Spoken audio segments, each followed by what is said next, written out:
धरण आणि गाळयुक्त शिवार योजनेचा खेड तालुक्यातील पश्चिम भागातील कुडूस येथे सोमवारी 8 मे रोजी सकाळी शुभारंभ करण्यात आला। या प्रसंगी खेडचे उपविभागीय अधिकारी सुनील गाढे, तहसीलदार, स्थानिक सरपंच, दक्षता फाउंडेशनचे प्रतिनिधी, भैरवनाथ पाणी वाटप संस्थेचे प्रतिनिधी तसेच स्थानिक ग्रामस्थ उपस्थित होते।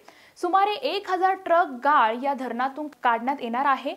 कामाचा GR 6 मेला आला होता आणि फक्त 48 तासात कागदोपत्राची पूर्तता करून कुडूस येथे दक्षता फाउंडेशन या सेवाभावी संस्थेच्या मदतीने लोक सहभागातून हे काम सुरू करण्यात आले आहे। सगळ्यांचा त्याच्यापासून फायदाच आहे। समजा गाळ गेला शेतामध्ये तर शेतकऱ्यांना तो फायदा होईल आणि सगळ्यांना पाण्याची सोय म्हणजे पूर्ण ह्या पावसाळ्यापासून पुढच्या पावसाळ्यापर्यंत हे पाणी पुरेल।